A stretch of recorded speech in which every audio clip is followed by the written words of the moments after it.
యేసయ్య ప్రేమకు స్వాగతం. మరి బలహీనమైన విశ్వాసం గురించి కొన్ని మాటలు దేవుని వాక్యం మీతో పంచుకోవాలని నేను ఆశపడతా ఉన్నాను. ఎందుకనంటే నాకు ఈ మధ్య కాలంలో కొన్ని అనారోగ్య పరిస్థితులు వచ్చినప్పుడు నేను బలహీనపడినప్పుడు దేవుడు నన్ను బలపరిచారు. దేవుని ఆత్మచేత నన్ను నింపి దేవుడు నాకు ధైర్యం ఇచ్చారు. మరి పరిస్థితులు మన జీవితంలో ఎంత తారుమారైనా కూడా దేవుని మనం ఆశ్రయించినప్పుడు తప్పకుండా దేవుని యొక్క శక్తి చేత మనం నింపబడతాం అనే విషయాన్ని మనం ఎప్పుడూ జ్ఞాపకం ఉంచుకోవాలి. క్రైస్తవులమైన మనకు మన జీవితంలో ముఖ్యమైన భాగం విశ్వాసం. మనం దేవుని బిడ్డలంగా మనం జీవించాలి అనంటే, దేవునిలో ఫలించాలి అనంటే మనకు విశ్వాసం కావాలి. మరి విశ్వాసం లేకుండా దేవునికి ఇష్టలై ఉండుట అసాధ్యమేనన్న.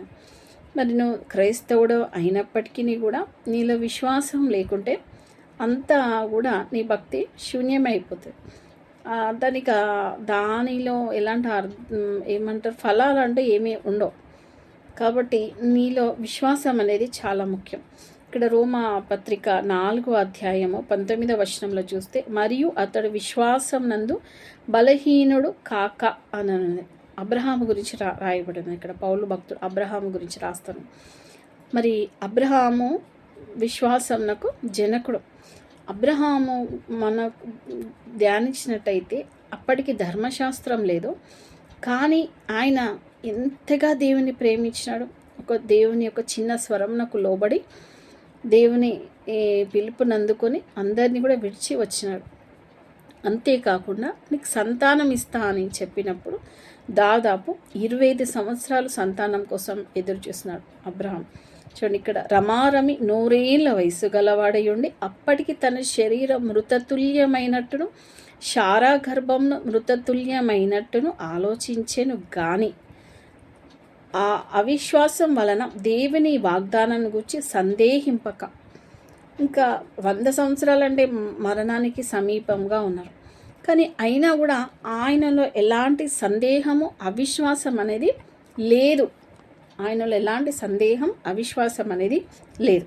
చూడండి, మనము చిన్న చిన్న విషయాలకి ఎంతగా దేవుణ్ణి టెస్ట్ చేస్తూ ఉంటారు కదండి. నువ్వు నాకు ఇది ఇస్తే నేను నీకు అది చేస్తా, నువ్వు నాకు ఇది చేస్తే నేను నీకు అది ఇస్తా అని దేవునికే పరీక్షలు పెట్టేవాళ్ళు చాలామంది ఉంటారు. చూడండి, దేవుడు పంపిస్తే మనం ఈ లోకంలోనికి వచ్చినాం, అంతే కదా. దేవుడు పంపిస్తే మనం ఈ లోకంలోనికి వచ్చినాం. మనము సమస్తము ఆయన చేతిలో మనము ఉన్నాం, ఆయన చేతిలో ఉన్నాం. ఆయన నడవమన్న రీతిగా మనం నడవాలి.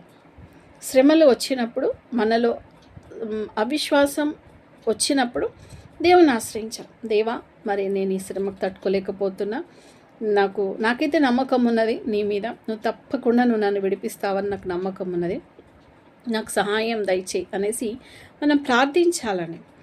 ప్రార్థిస్తున్నప్పుడే నీలో విశ్వాసం అనేది అధికమవుతుంది. కొంతమందిలో ప్రార్థన ఉంటుంది, వాక్యం ఉండదు. కొంతమందిలో వాక్యం ఉంటుంది, ప్రార్థన ఉండదు. రెండు ఉండాలని మన జీవితంలో.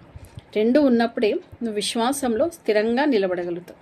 అబ్రహామును చూసినట్టయితే ఆయనలో రెండు ఉన్నాయి. ఆయన దేవుని గాఢంగా ప్రేమించాడు, దేవునికి మొరపెట్టినాడు.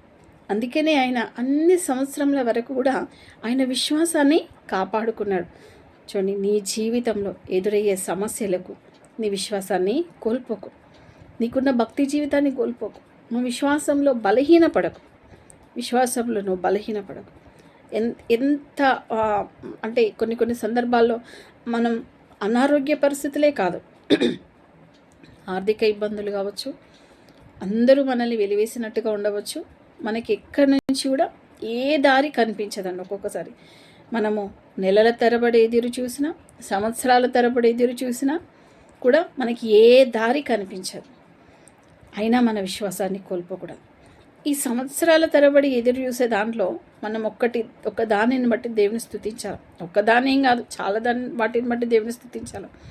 ఏంటి అని ప్రాముఖ్యంగా చెప్పుకుంటే, మనమైతే ఆహారం, దేవుడు మనకు ఆహారం ఇస్తూ ఉన్నారు. అంతేకాకుండా నిలువ నీడ ఇస్తూ ఉన్నారు, వస్త్రాలను ఇస్తూ ఉన్నాడు, దేవుడు ఉండడానికి ఇల్లు ఇస్తూ ఉన్నాడు. మరి ఎన్ని అప్పులున్నా, ఏ విధంగా ఉన్నా, మరి రాత్రిపూట పడుకుంటా ఉన్నాం, లేస్తూ ఉన్నాం. అనారోగ్య పరిస్థితులు వస్తున్నా కూడా అనారోగ్యాలన్నీ కూడా నుంచి కూడా దేవుడు విడిపిస్తా ఉన్నాడు. మరి వీటన్నిటి నుంచి కూడా ఇవన్నీ కూడా దేవుని కృప ద్వారానే కదండి. మరి అలాంటిది కొన్ని సందర్భాల్లో ఇలా సంవత్సరాలు గతించిపోతున్న నీ జీవితంలో ఏ మేలు పొందుకోకుండా కూడా ఇవన్నీ కూడా నువ్వు జ్ఞాపకం చేసుకొని దేవుళ్ళను ఇంకా విశ్వాసంలో బలపడాలి.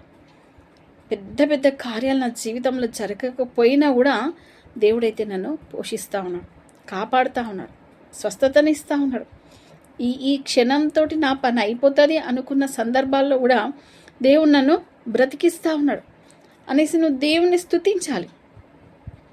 స్తుతించాలి. మానవులు ఎలా ఉంటాయంటే ఆశలు వాళ్ళకి ఒక్కసారి ఏదైనా అనారోగ్యం వచ్చిందంటే కంప్లీట్ హీలింగ్ రావాలి అంతే. ఇంకా మళ్ళీ చిన్న చిన్న బలహీనతలు ఏమీ ఉండకూడదు, సంపూర్ణంగా స్వస్థత కావాలి అని కోరుకుంటూ ఉంటారు. మంచిదే, తప్పలేదు కోరుకోవడంలో. కానీ నువ్వు సంపూర్ణంగా దేవునికి లోబడుతున్నావా? సంపూర్ణమైన విశ్వాసం నీకున్నదా? సంపూర్ణమైన పరిశుద్ధత నీలో ఉన్నదా?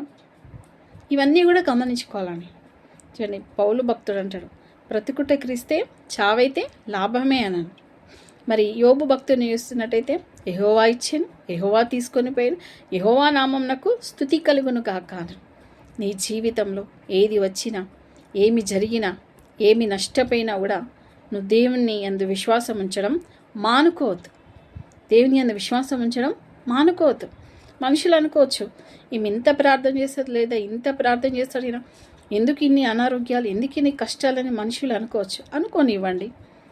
వాళ్ళు ఎలా అనుకుంటే మనకి దేవునికి మనకున్న సంబంధం అనేది చాలా ప్యూరిటీగా ఉండాలి కదండి.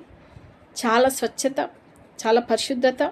నీకు దేవునికి ఉన్న సంబంధం అనేది దేవుని యందు దేవునికి తెలిస్తే చాలు, మనుషులందరికీ తేలాల్సిన అవసరం లేదు.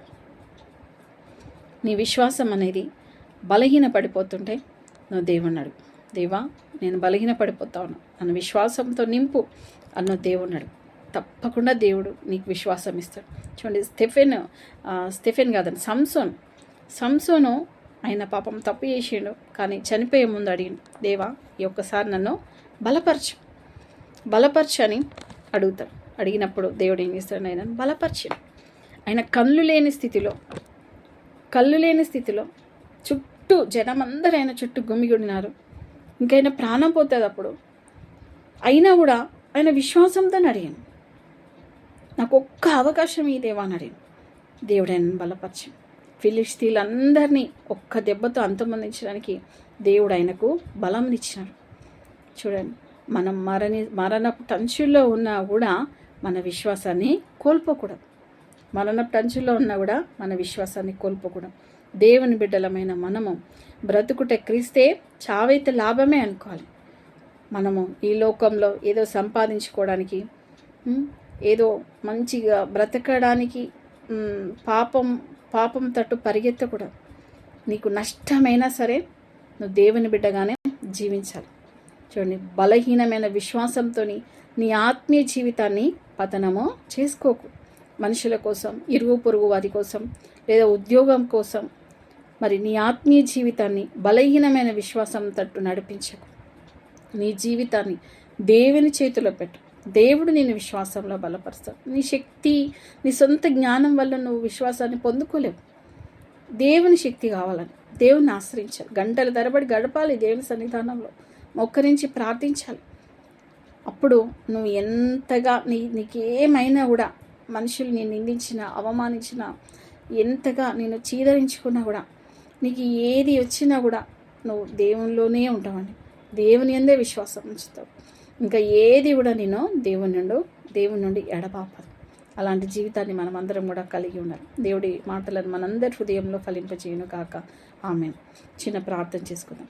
పరిశుద్ధుడా, మహాగణుడా, మా కోసం ప్రాణం పెట్టి తిరిగి లేచిన యేసయ్యా నీకు వందనాలు. ఈ విత్తబడిన వాక్యం నా జీవితంలోనూ, వింటున్న ప్రతి ఒక్కరి జీవితంలోనూ నైనా దీవించండి.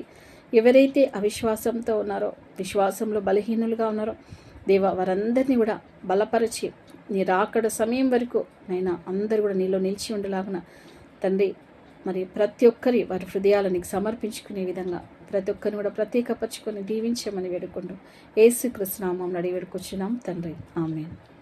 God bless you.